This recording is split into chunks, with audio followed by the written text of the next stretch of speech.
What if? What if your central nervous system is shaping your strategy more than you think?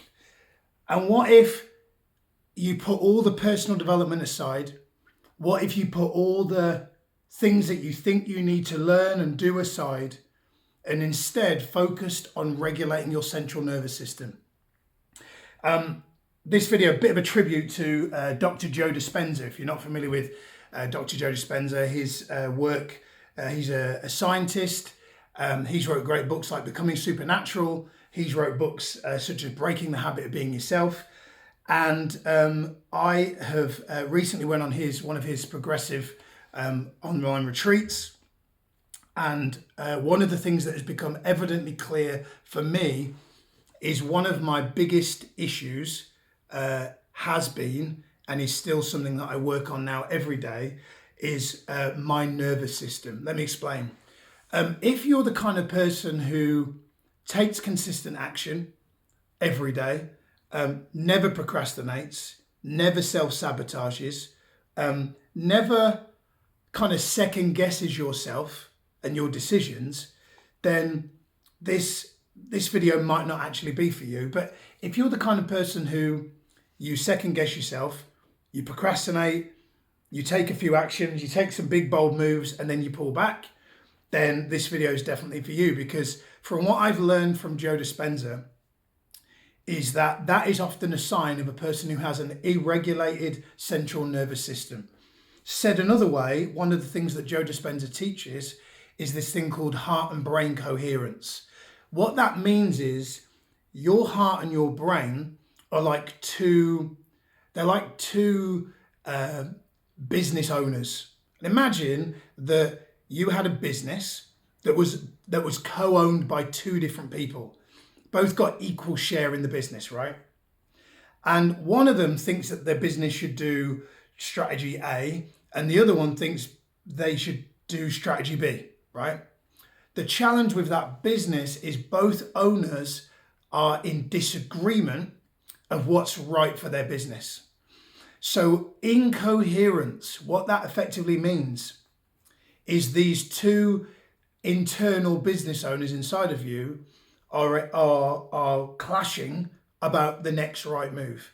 So if I speak about my own experience, a lot of the times where I've procrastinated, a lot of the times I've taken a step forward and then a step back, it's been because my brain said do one thing and my heart has said do another. And the challenge we've got is unless we get our brain and our heart to agree on what's best for us, we will always have procrastination. We will always have self-sabotage. We will always have a step forward and a step back.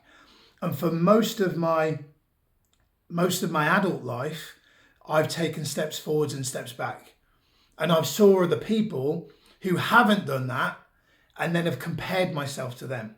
And I've realized the difference between me and them is they're coherent.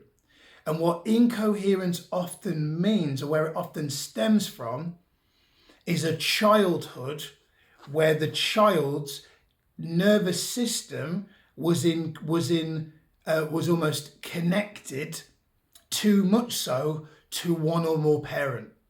And if one or more parent was emotionally dysregulated, if one or more parent was not coherent, if one or more parent would get angry about the smallest thing, then what that means is the child wouldn't feel safe to express themselves. And then lo and behold, what will happen is that child will grow up in fear, grow up second guessing, grow up going, I need to stay in my comfort zone, grow up playing it safe, grow up getting a job that maybe they don't really enjoy, grow up asking, and this was me, this has been me, asking a mentor, what do you think about every single small decision, even though they know what to do, right? And it's funny because if this resonates with you, there probably is areas where you don't do this. For example, when it comes to health and fitness, I've never done this. Why? Well, because my mum was in fitness and my mum was very methodical and very clear and very coherent when it came to fitness. Work out, eat the right food. Work out, eat the right food. I saw that. I saw my mum working out and eating the right food. So I role modeled that. So for most of my life, working out, eating the right food has come easier for me than it has for other people. But then in other areas, such as business, take an action. Not sure if this is right. Take a step back. I'm a bit scared. Is that going to work? What if it doesn't work? What if I fail? What will people think of me? Will they judge me? Will they disapprove of me? And so on and so forth. So the moral message of the story for this video is, and I'm not a guru, right? I'm just saying it secondhand from Joe Dispenza, and I definitely am still a work in progress on this, is that if you are experiencing any form of indecision, if you notice yourself thinking a lot, and by the way, I feel that there's a difference between rumination and strategic thinking. Ruminating thinking is like, oh, I don't know, I look out the window right now, pretend, right? And I go, I'm really worried about this month's cash flow. I'm really worried about whether I'm going to have enough money to pay the bills at the end of the month. I'm really worried about that.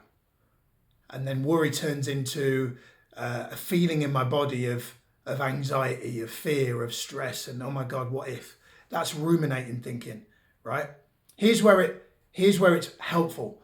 I'm worried about cash flow. Okay, all right, I'm going to sit and do a cash flow forecast today, and I'm going to get super, super clear and get 100% clarity on whether the cash flow position that I'm currently in is actually going to project to be that I'm okay at the end of the month, rather than just ruminating about it, or like, oh, I'm not sure whether I should, whether I should record that video that I could put on social media to help people or connect with people. Right? Rumination is, yeah, but I'm in a hotel room in Maidstone. I don't have my microphone. The lighting's not very good. I had an allergic reaction to something with my skin. My skin's not great at the moment. This is real stuff. Right? This is real for me right now. I'm in Maidstone in a hotel. I've had an allergic reaction with my skin. This is real, right? That's rumination, which results in me probably not doing this video. Strategic is, well, fuck it. I'm just going to film. Because I know afterwards I'll feel better. Because afterwards I'll know that I wasn't in my head, I was in my heart, and I served. Right? So regulating your central nervous system is key. Easiest way I've found to do it, meditation. Out of all the things I've learned over the years, all the ingredients of personal development, working out is key. Probably the most important one that I've learned in the last few years, meditation. Because meditation is scientifically proven to slow you down and to get your brain and your heart, those two co-business owners, into alignment with each other, so that you can then make decisions about what's right for you from a regulated, calm, collected, peaceful, centered state. Hope you found this video useful. Peace.